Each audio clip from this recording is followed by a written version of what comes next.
Olá a todos, gostaria de convidar a todos os amigos e irmãos para que pudessem fazer junto esse estudo da lição da revista Palavra e Vida da Convenção Batista Fluminense. Meu nome é José Augusto Andrade, sou membro aqui da Primeira Igreja Batista em São Cristóvão, em Cabo Frio. Nós estaremos fazendo o estudo da segunda lição, fazendo alguns comentários da segunda lição. E essa lição tem como texto básico Romanos 1:18 e capítulo 2, versículo 2, O título dessa lição é A Universalidade da Obra de Cristo. Antes de qualquer coisa, gostaria de agradecer a todos que estão sendo inscritos no nosso canal e quero agradecer a todos e também fazer uma oração, Nesses tempos também muito difíceis que nós temos se encontrado com essa rotação desse vírus aí, vamos orar, para que Deus possa estar dissipando todo tipo de enfermidade. Senhor Deus, Senhor nosso Pai, queremos te agradecer, ó Deus, por mais uma oportunidade de estar falando mais da sua palavra, ó Deus, de estar aqui comunicando com os irmãos, um estudo, Senhor, da vida do apóstolo Paulo. Desse trimestre estaremos falando da vida dele, ó Deus. Pai, que o Senhor possa estar iluminando nossos corações, nossas mentes e dando-nos entendimento conforme a unção do Teu Espírito Santo. Venha sobre nós, Senhor. Traga, Senhor, discernimento de todas as coisas. Em nome de Jesus, eu quero te agradecer por tudo. Bem, meus amigos e irmãos, o título da lição dessa semana é A Universalidade da Obra de Cristo. Primeiro vamos ler o versículo básico, que está em Romanos 1:18.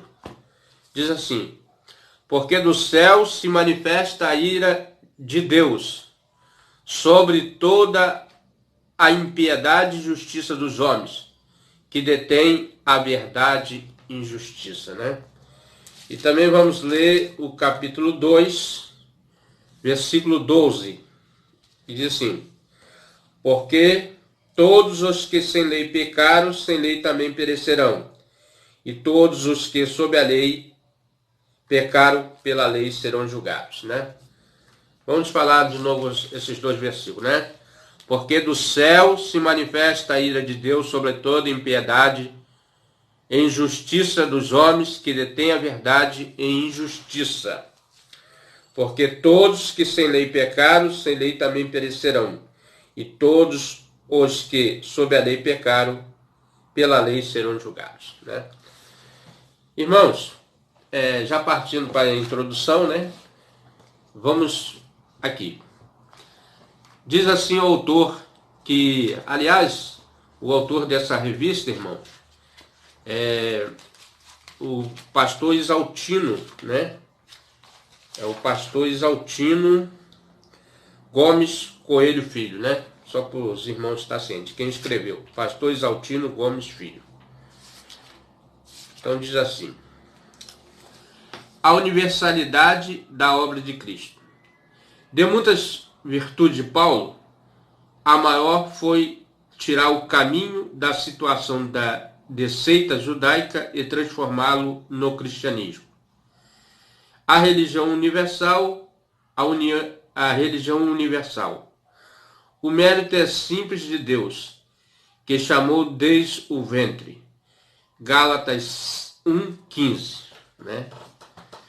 E que na sua soberania poderia ter chamado outro. Mas Paulo não foi desobediente à visão celestial. Isso está em Atos 26:19. Então depois os irmãos também podem conferir. Quero falar aqui o que é universal, Eu estive procurando, é o caráter geral, total. Então, nós sabemos que o caráter geral da obra de Cristo, Ou o caráter total de Cristo. Só para a gente ter mais um entendimento do título também, Então, irmão, aqui o autor ele coloca que Paulo não foi desobediente à visão. E Deus poderia chamar outro, qualquer outro, Mas já tinha um plano para essa vida desse homem que nós vimos da sua conversão lá no caminho de Damasco. O homem de Tarso, o homem de Tarso, tornou o homem de Nazaré matéria de culto no mundo inteiro. Quem é esse homem? Jesus, né? Paulo se tornou esse homem, né? Esse judeu de Nazaré, conhecido no mundo todo, né? Inteiro, para ser cultuado. Ele compreendeu melhor que ninguém que a obra de Jesus tinha dimensão universal. Não foi à toa, irmão, que o Império Grego, né? O Império Romano e Grego, que quase não tem quase como separar, mas se tornou universal e foi necessário que esse império ascendesse para que o evangelho fosse disseminado em toda a Europa, naquele velho mundo que nós conhecemos. Como dissemos na lição anterior, o vinho novo sairá do odre velho. O instrumento para isso será um fariseu que se encontrou com Jesus ressuscitado. É interessante que Jesus critica muitos, fala a verdade sobre os fariseus, porque eles são zelosos, mas não com entendimento, né? Como diz Paulo. E usou um fariseu. O fato ele ter sido fariseu torna a questão mais impactante. Hoje fariseu é sinônimo de hipócrita, né? Hoje nós dizemos, quando queremos referir a um hipócrita, nós já, fulano parece até fariseu.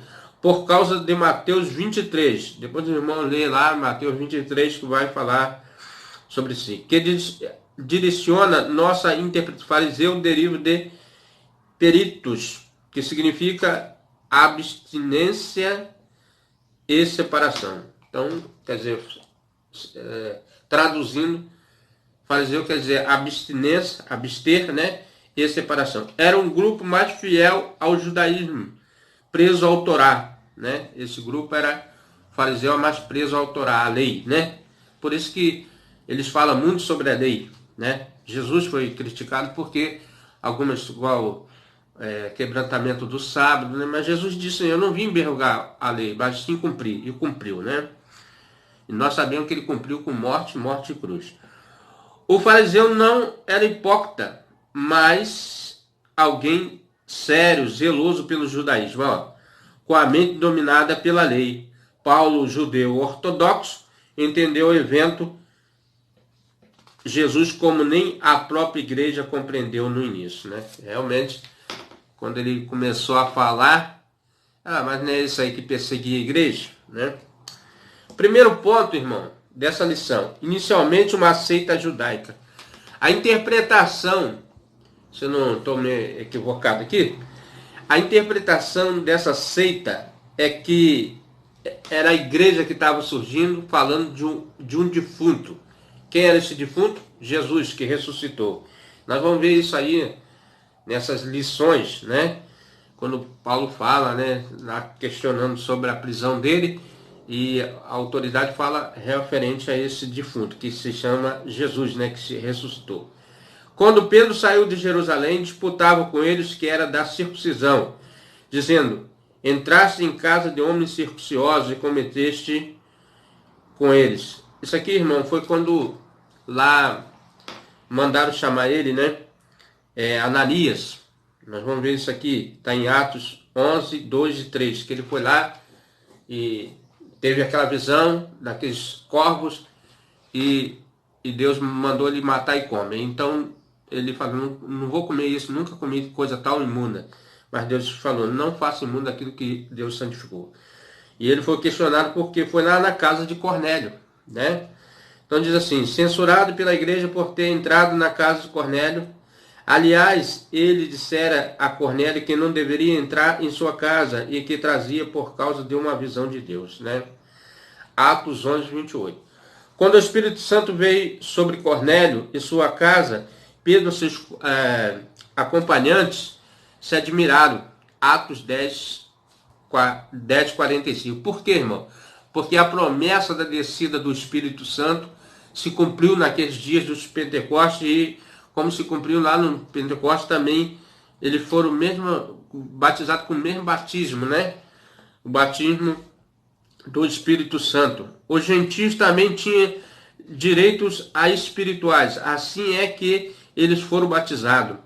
Atos 10, 47, 48, né? Então, nós vemos que aqui Deus fez cumprir o que estava lá em Joel, né? E esse foi o ministério, o segredo de Deus, que Paulo compreendeu melhor que todos. Em Efésios 3, 1, 6, ele vai comentar isso aqui, né? Então, depois os irmãos também estudem essa parte, né? Mas nem assim a questão cessou. Em Atos 15, 1, 29, as igrejas se reuniram por alguns, defendia que os gentios que crescem em Cristo deveriam ser circuncidados. Aqui foi uma outra questão que tiveram que resolver, né? Não pôr encargo além do que já estava, né? Os gentios que vinham se convertendo, a não ser na prostituição e na carne sufocada. Não pôr encargo pesado.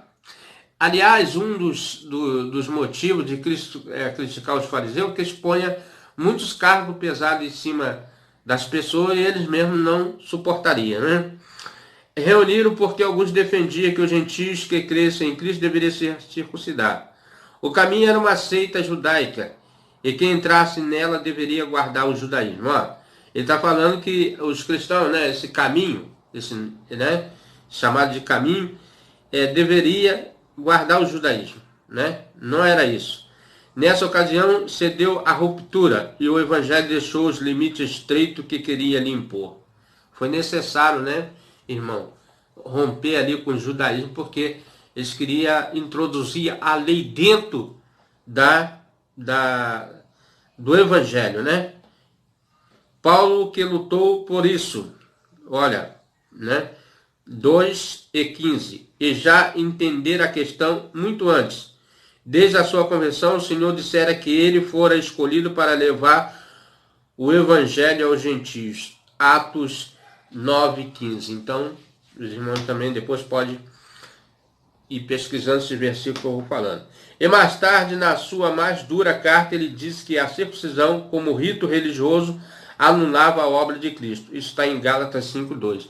Então, irmão, o sacrifício vivo de Cristo na cruz, ele não anula, mas também ele quebra ali uma sequência, né? Que as pessoas estavam fazendo aquilo para obter. Agora não, nós obtemos pela graça, pela vida de Cristo, não mais pela lei, né? Por isso que ele diz que cumpre, né? Porque Cristo cumpriu a lei toda em si, né? Mais tarde, na sua mais dura carta, ele disse, a circuncisão religiosa, né? Ou cristão ou judeu, ou salvação pela graça, ou por meio da fé em Cristo. Efésios 2:8, Gálatas 2:16. Ou a salvação pela lei. Se a salvação viesse pela lei, a morte de Jesus teria sido sem sentido. Gálatas 2:21, é o que eu disse, né? Seria vã, não teria necessidade, né?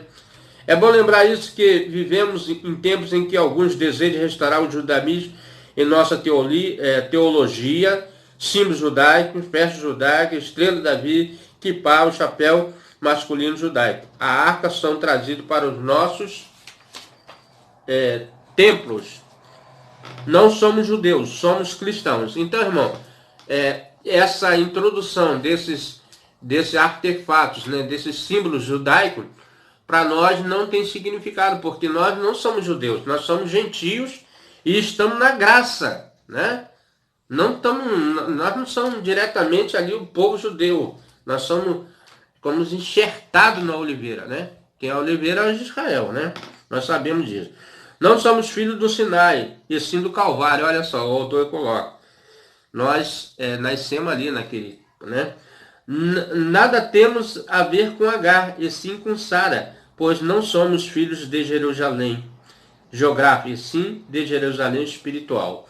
Isso está em Gálatas 4, 21, 31 e Apocalipse 2, 21, 2, né? Os irmãos podem ser também depois. Nós somos de Jesus e ouvimos a Jesus, não a Moisés ou Elias. Mateus 15, 1, 5. Aqui, irmão, é quando lá no Monte da Transfiguração aparece Moisés e Elias. E a voz que foi ouvida assim, ouvi a ele. Ouvi quem? a Cristo, né? Então, a lei ali para nós não tem sentido, né? Não tem sentido, porque nós não vamos ser salvos pela lei, mas sim pela graça de Cristo. A lei e os profetas como norma vigoraram até João. Aliás, Jesus falou sobre isso, né?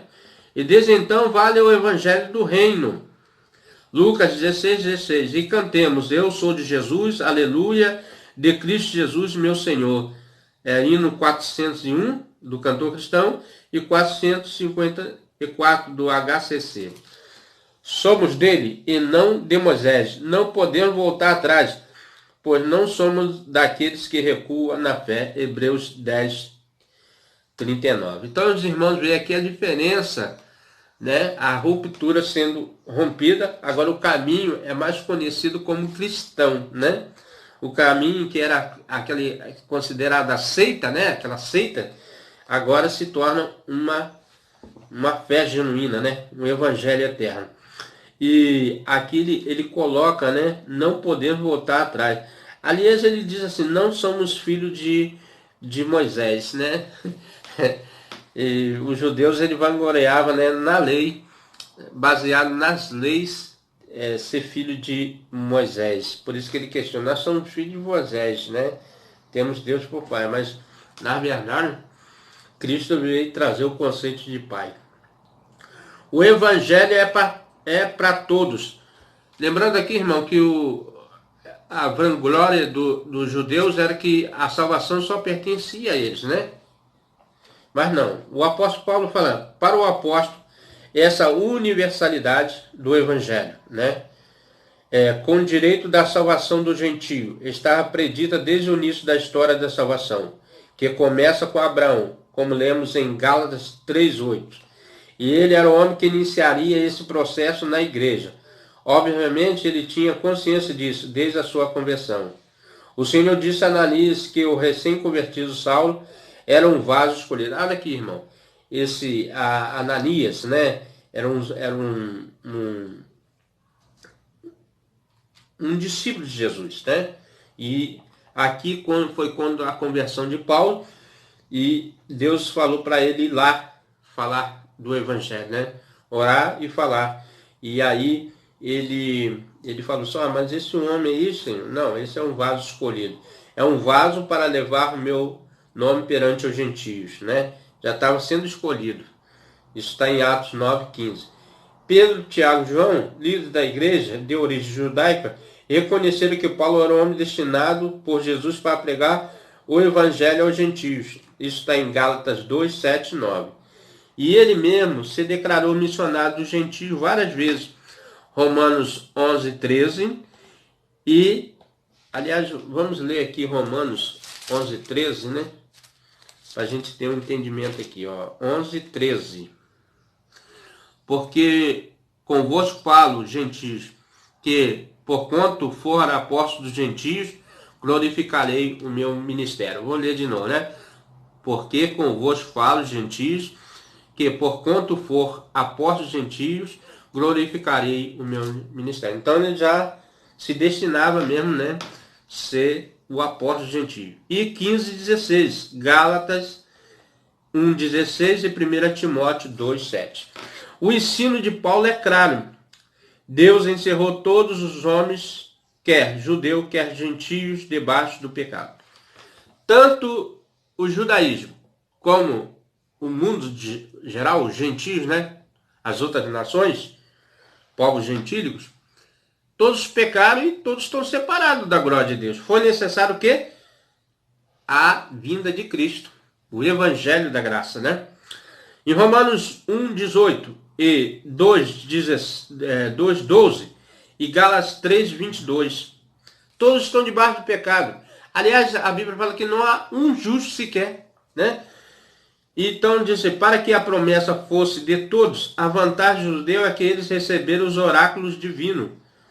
Em Romanos 3:1, fala assim.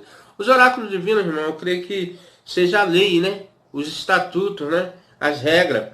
Mas também estão debaixo do pecado, como os gentios. Em Romanos 3:9-20. Então, Romanos 3:9-20 vai falar isso, né? Romanos Vamos ler aqui, né, irmão?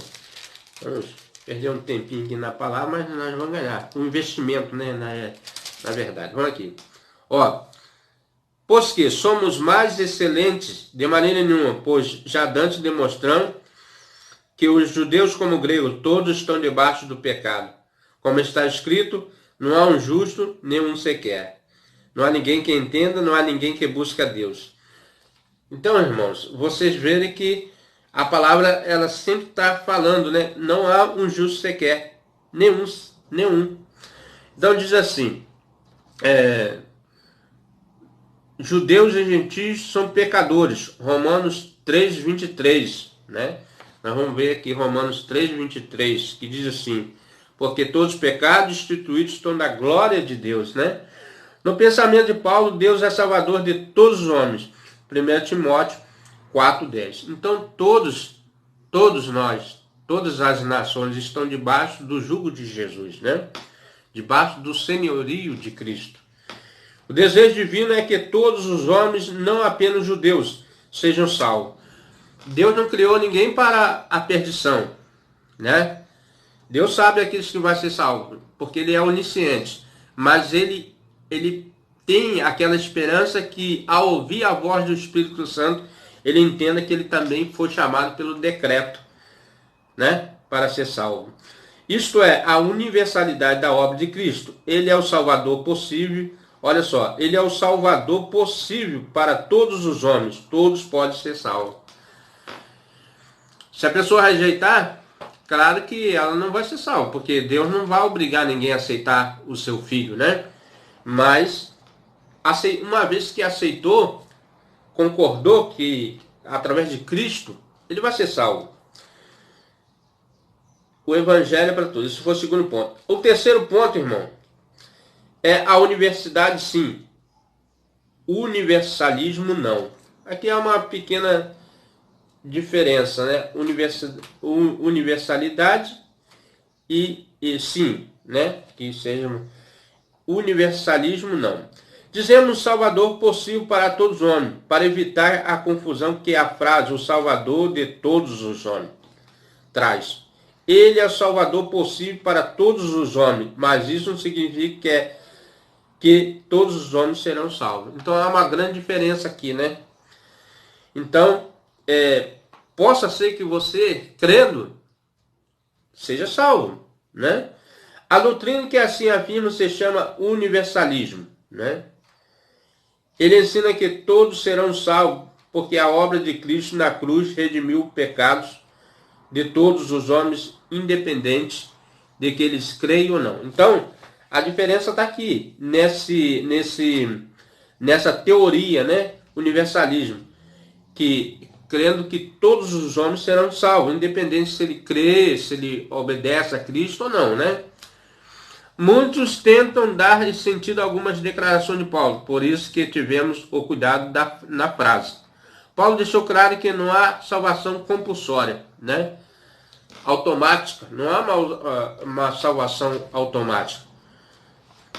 Os homens devem querer, devem aceitá-lo, viu?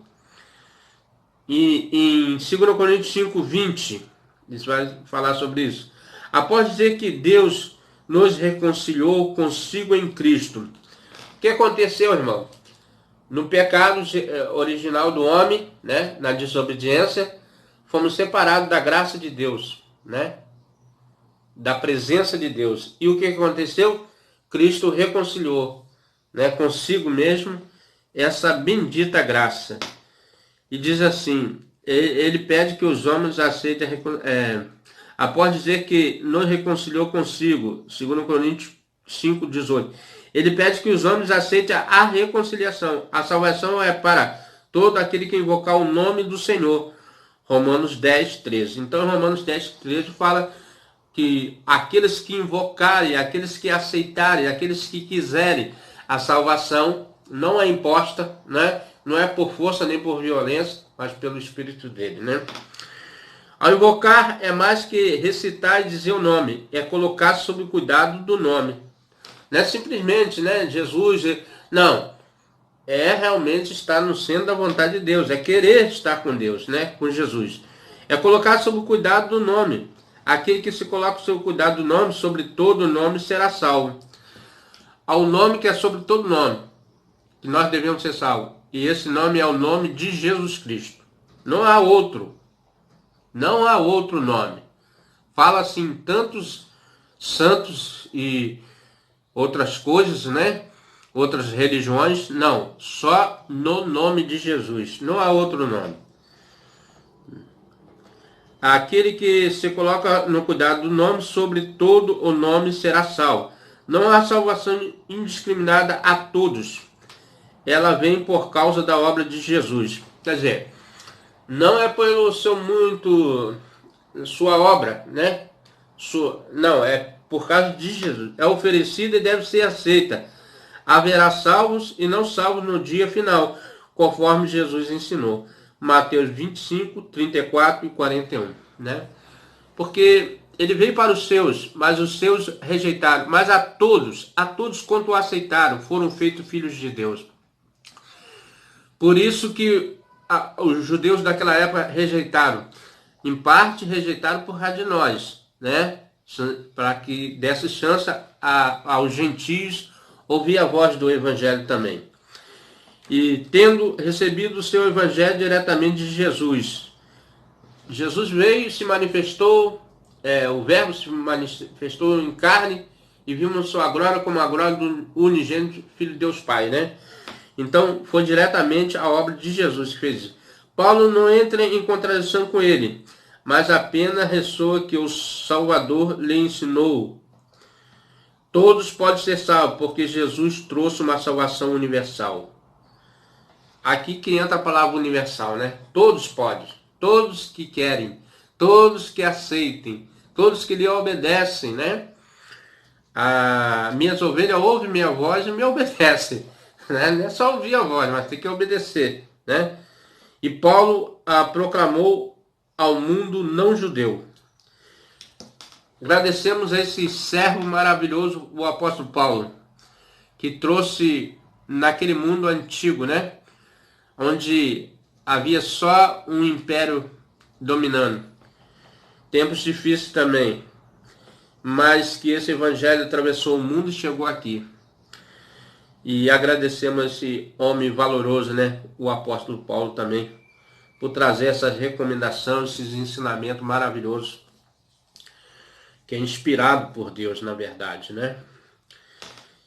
Irmãos, estamos caminhando para o final da lição, né? E vamos agora fazer para pensar e agir. Primeiro ponto, o evangelho acabou com as barreiras humanas, declarando que todos são iguais, tanto como pecador como objeto da graça de Deus. Por isso a parede de separação entre judeus e gentios foi derrubada. Efésios 2:14. E não há mérito e ninguém é melhor do que ninguém. A salvação é obra da graça, né? Hoje tem algumas religiões, alguns que querem ainda voltar aos velhos rudimentos, porque a lei é boa, irmão, não é ruim, mas seria quase impossível obedecê-la, porque o homem, a gente vê que o homem é obstinado a errar. Mas na graça há misericórdia de Deus, né? Por isso que é melhor a graça. Nós erramos e Deus é compassivo e tem perdoado a humanidade. Tanto é que já vai para mais de 2000 anos e Deus tem permanecido fiel na sua palavra, né? Segundo ponto, a universalidade do evangelho significa que só há salvação pela graça e por meio da fé em Jesus. A graça basicamente é Jesus Cristo. Ele é o autor da graça, né? Ele é o autor da nossa fé, né? Então, só há salvação através de Jesus, pela graça. Efésios 2:8-9. Ninguém pode ser salvo a não ser por Jesus Cristo. Só por Jesus Cristo, né? Autêntico. A igreja de Jesus precisa de uma visão evangelística, missionária. Ninguém é salvo por ser bom, mas somente por Jesus. O destino eterno de bilhões de pessoas está nas mãos da igreja e nas minhas e nas suas mãos. Então a evangelização básica que o apóstolo Paulo disseminou em todo aquele continente, no velho mundo europeu, né? que nós conhecemos, o velho mundo, foi disseminado esse evangelho através desse homem, servo de Deus, que foi evangelístico, missionário, pastor, né, teólogo, tudo. O apóstolo fez diretrizes para nossas igrejas, que nós vemos hoje. Precisamos lembrar que o tema central da pregação da igreja é Cristo crucificado, né? Não temos aqueles rituais hebraicos, né, ou judaicos. Não, nós temos que lembrar a cruz. A cruz foi o marco da salvação. E ele disse: vinde a mim todos que estáis cansados e oprimidos, e eu vos aliviarei. Jesus disse isso, né? E no inspirar da obra dele, ele diz: Pai, está consumado, está feito, né? Devemos lembrar sempre isso. 1 Coríntios 2:2. Há uma pregação sociológica de conceitos humanos. Igreja mais preocupada com filosofia eclesiástica e em fidelizar crentes do que em anunciar que só Jesus salva. É verdade isso aqui, irmão. A pregação genuína deixou de ser pregada nos templos e há uma cobrança da parte de Deus que nós saiamos das quatro paredes e vamos para a rua pregar. Eu sei que nós estamos passando por um processo aí, mas quando isso tudo acabar, eu creio que o evangelho vai sair muito mais poderoso, porque nós tivemos ausente dos templos e agora nós temos que gastar o nosso tempo não dentro das igrejas, mas sim nas ruas, falando com ousadia, intrepidez e falar que Jesus está voltando, que a igreja precisa se preparar, olhando para a cruz, né? Anunciar que só Jesus salva. Precisamos evangelizar, pregar mensagens evangelísticas, realizar séries de conferências, evangelistas, distribuir folheto, falar de Jesus ao mundo. Nunca esqueçamos, só Jesus Cristo salva. Vamos falar junto? Eu sei que vocês estão aí do outro lado, mas vamos falar. Só Jesus Cristo salva. Essa é a mensagem, né? Devemos falar, agradecer, né? Esse que é saudoso pastor, né? Que ele já partiu para a glória. O pastor Zaltino Gomes Coelho Filho, que deixou esse estudo maravilhoso para nós, né? E meu amigo, meu irmão, se você tem gostado desse estudo, se você tem gostado, venha conosco, participe. Chame os seus amigos, irmãos. Estamos em casa, então vamos aproveitar o tempo lendo a palavra, estudando, memorizando, guardando no nosso coração que Cristo está voltando. E mais rápido do que nós pensamos. Obrigado, meus irmãos. Até o próximo estudo, se assim nosso Deus permitir.